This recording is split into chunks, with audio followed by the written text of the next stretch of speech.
Hi dears, എല്ലാവർക്കും സുഖാണോ? ഇന്നത്തെ റെസിപ്പി എന്ന് പറയുന്നത് നല്ല നാടൻ മത്തി നമുക്ക് പച്ച കുരുമുളകൊക്കെ ഇട്ടിട്ട് നല്ല വ്യത്യസ്തമായ രുചിയിൽ ഒരു മസാലക്കൂട്ട് തയ്യാറാക്കി പൊള്ളിച്ചെടുക്കാം.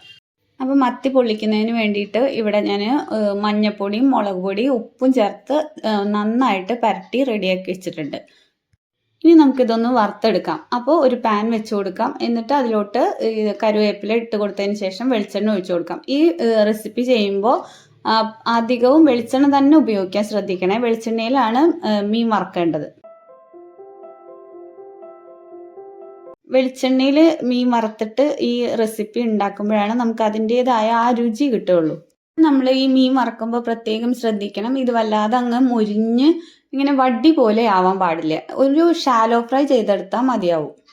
അപ്പോൾ ഒരു ഭാഗം ഇതാ റെഡിയായി വന്നിട്ടുണ്ട്. ഇനി ഞാൻ മറ്റേ ഭാഗം കൂടെ തിരിച്ചിട്ട് കൊടുക്കുന്നുണ്ട്. അപ്പോൾ നമ്മുടെ മീനൊക്കെ ഇവിടെ റെഡിയായി ഇതാ വന്നിട്ടുണ്ട്. രണ്ട് ഭാഗവും ഇതുപോലെ ആയി വന്നിട്ടുണ്ട് കേട്ടോ. ഇനി നമുക്കിത് പാനിൽ നിന്നും കോരി മാറ്റാം. ഇനി നമുക്കിതിന് പ്രത്യേക തരം മസാല റെഡിയാക്കേണ്ടതുണ്ട്. അതിനായിട്ട് ഞാൻ ഇവിടെ എടുത്തിട്ടുള്ളത് കുറച്ച് ചുവന്നുള്ളി എടുത്തിട്ടുണ്ട്, പിന്നെ ഒരു 2-3 അല്ലി വെളുത്തുള്ളി, പിന്നെ ഒരു തണ്ട് കുരുമുളക്, പിന്നെ എടുത്തിട്ടുള്ളത് കുറച്ച് വാളംപുളിയാണ്. ഇത് കുറച്ച് ചെറിയ ഉള്ളി നമുക്ക് നുറുക്കി മാറ്റി വെക്കണം. ബാക്കിയുള്ളത് നമുക്ക് അരച്ചെടുക്കാനുള്ളതാണ്. ഇതിൽ ഈ റെസിപ്പിയിൽ വല്ലാതെ അങ്ങോട്ട് പുളി പാടില്ല, അതുകൊണ്ട് വളരെ കുറവ് മാത്രമേ ഞാൻ എടുത്തിട്ടുള്ളൂ കേട്ടോ. എന്നിട്ട് ഇതാ ഒരു മിക്സിയുടെ ജാറിലോട്ട് നമ്മൾ ചുവന്നുള്ളി ഇട്ട് കൊടുക്കുന്നുണ്ട്. ഒരു അല്ലി വെളുത്തുള്ളിയും കൂടെ ഇട്ട് കൊടുത്തിട്ടുണ്ട്. പിന്നെ നമ്മൾ ഇട്ട് കൊടുത്തിട്ടുള്ളത് കുരുമുളകാണ്. കുരുമുളക് തണ്ടിൽ നിന്ന് വേർപെടുത്തിയിട്ട് ഇതാ ഇട്ട് കൊടുക്കുന്നുണ്ട്. ഇനി നമുക്ക് ബാക്കി 2 വെളുത്തുള്ളി നമുക്ക് അരിഞ്ഞിട്ട് കൊടുക്കാം. പിന്നെ ഈ മിക്സിയുടെ ജാറിലോട്ട് ഞാൻ കുതിർത്തി വെച്ചിരിക്കുന്ന പുളിയും കൂടെ പിഴിഞ്ഞൊഴിക്കുന്നുണ്ട്. ഇനി നമുക്ക് അതിലോട്ട് കുറച്ച് കറിവേപ്പിലയും കൂടെ ചേർത്ത് കൊടുക്കണം, അതായത് ഒരു തണ്ട് കറിവേപ്പില. എന്നിട്ട് ഇത് തരിതരിപ്പായിട്ട് നമുക്ക് അരച്ച് മാറ്റി വെക്കാം. എന്നിട്ട് നമ്മൾ മീൻ വറുത്ത അതേ പാനിലോട്ട് തന്നെ നമുക്ക് വെളുത്തുള്ളിയും ചുവന്നുള്ളിയും അരിഞ്ഞത് ഇട്ട് കൊടുക്കാം. എന്നിട്ട് നന്നായിട്ടൊന്ന് വഴറ്റി കൊടുക്കാം. ഇതിൽ നമ്മൾ മുളക് പൊടിയോ പച്ചമുളകോ ഒന്നും തന്നെ ചേർക്കുന്നില്ല. ഈ കുരുമുളകിൻ്റെ എരിവ് മാത്രമേ ചേർക്കുന്നുള്ളൂ. അപ്പോൾ എരിവിന് ആവശ്യമായ കുരുമുളക് എടുക്കാൻ ശ്രദ്ധിക്കണം കേട്ടോ. അപ്പോൾ ഈ ഉള്ളിയും വെളുത്തുള്ളിയും ഒക്കെ നന്നായിട്ട് വഴണ്ടി വന്നപ്പോൾ ഞാനിതാ ഒരു 1/2 സ്പൂണോളം മഞ്ഞൾപ്പൊടിയും കൂടെ ചേർത്ത് കൊടുത്തിട്ട് നന്നായിട്ട് വഴറ്റിയെടുക്കുന്നുണ്ട്. അപ്പോൾ മഞ്ഞൾപ്പൊടിയും കൂടെ മൂത്ത് വന്നിട്ടുണ്ട്. ഇനി നമുക്ക് അരച്ച് വെച്ചിരിക്കുന്ന മസാല ചേർത്ത് നന്നായിട്ട് വഴറ്റിയെടുക്കാം. അപ്പോൾ ഉള്ളിയൊക്കെ ഇവിടെ വഴണ്ടി വന്നപ്പോഴേക്കും ഞാനിതാ തരിതരിപ്പായി അരച്ച് വെച്ചിരിക്കുന്ന മസാലയും കൂടെ ചേർത്ത് കൊടുത്തിട്ടുണ്ട്.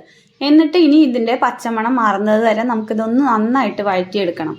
അപ്പം മസാലയൊക്കെ ഒന്ന് വഴണ്ടി വരുമ്പോഴേക്കും സബ്സ്ക്രൈബ് ചെയ്യാതെ കാണുന്നവരാണെങ്കിൽ ഒന്ന് സബ്സ്ക്രൈബ് ചെയ്ത് സപ്പോർട്ട് ചെയ്തേക്കണേ.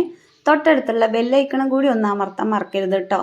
പിന്നെ ലൈക്കും ഷെയറും കമൻറ്റും ഒന്നും ആരും ചെയ്യാൻ മറന്നു പോകരുതേ.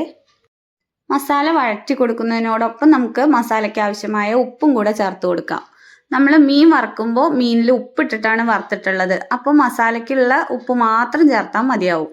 നമ്മുടെ ഉള്ളിയും മസാലയും ഒക്കെ ഇവിടെ നന്നായിട്ട് മൂത്ത് വന്നിട്ടുണ്ട്.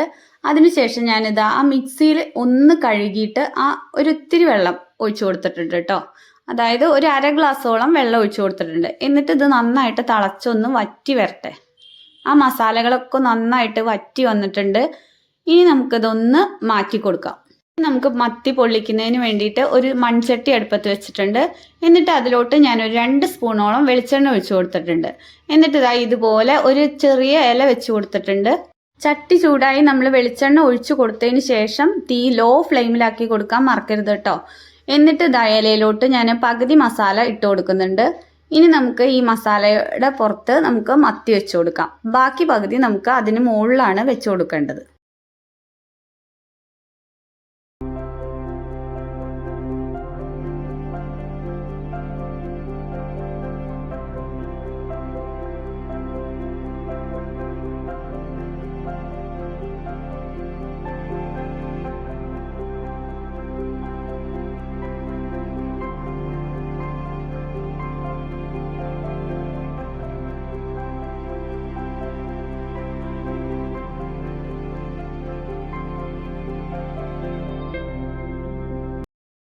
അപ്പോൾ നമ്മളിത് മീനെല്ലാം എടുത്ത് വെച്ചിട്ടുണ്ട്, മസാലയുടെ പുറത്തോട്ട് എടുത്ത് വെച്ചിട്ടുണ്ട്.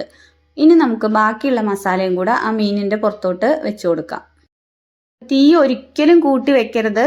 ഇല നമ്മൾ എണ്ണയൊക്കെ ഒഴിച്ചു കൊടുത്തിട്ടുണ്ട്, ഇല കരിഞ്ഞു പോകാൻ സാധ്യതയുണ്ട് കേട്ടോ. തീ ഇനി തൊട്ടിട്ട് നമ്മൾ ലോ ഫ്ലെയിമിൽ മാത്രമേ വെക്കാവൂ.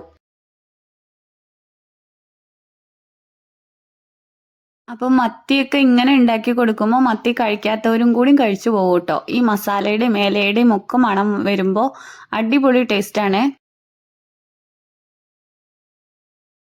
അപ്പം നമ്മളിത് മുഴുവൻ മസാലയും മത്തിയിലോട്ട് ഇട്ട് കൊടുത്തിട്ടുണ്ട്. ഇനി നമുക്ക് ഇത് വേറൊരു ഇല വെച്ച് ഇതൊന്ന് മൂടി കൊടുക്കാം. എന്നിട്ട് ആ ആവിയിൽ ഇരുന്ന് തന്നെ ഇത് ഒരു 5 മിനിറ്റ് നമുക്ക് വേവിച്ചെടുക്കാം. ലോ ഫ്ലെയിമിൽ തന്നെ ആയിരിക്കണം കേട്ടോ. അപ്പം ഇതാ നമ്മുടെ മത്തിയൊക്കെ ഇവിടെ റെഡി ആയി വന്നിട്ടുണ്ട്. ഇനി നമുക്ക് ഈ ചൂടോടെ തന്നെ 2 തണ്ട് കറിവേപ്പിലയും കൂടെ ചേർത്ത് കൊടുക്കണം. എന്നിട്ട് അതിലോട്ട് 2 സ്പൂൺ വെളിച്ചെണ്ണ ഒഴിച്ചു കൊടുക്കാം. എന്നിട്ട് ഇത് നന്നായിട്ട് ഒരു 5 മിനിറ്റ് ഒന്ന് മൂടി വെക്കാം കേട്ടോ. തീ ഓഫ് ചെയ്തതിന് ശേഷമാണ് വെളിച്ചെണ്ണ ചേർത്ത് കൊടുക്കേണ്ടത്. അപ്പോൾ പച്ച കുരുമുളക് ഇട്ട് വരട്ടിയ നമ്മുടെ മത്തി പൊള്ളിച്ചത് ഇവിടെ റെഡി ആയിട്ടുണ്ട്. എല്ലാവരും ഉണ്ടാക്കി നോക്കി ഒന്ന് അഭിപ്രായം പറയണേ. അപ്പോൾ ഇന്നത്തെ ഈ കുഞ്ഞു റെസിപ്പി എല്ലാവർക്കും ഇഷ്ടപ്പെട്ടു എന്ന് വിശ്വസിക്കുന്നു. വീഡിയോ ഇഷ്ടപ്പെട്ടാൽ എല്ലാവരും ലൈക്കും ഷെയറും സബ്സ്ക്രൈബും ചെയ്ത് ഒന്ന് സപ്പോർട്ട് ചെയ്തേക്കണേ. വീണ്ടും നമുക്ക് അടുത്തൊരു വീഡിയോയിൽ കാണാം. താങ്ക്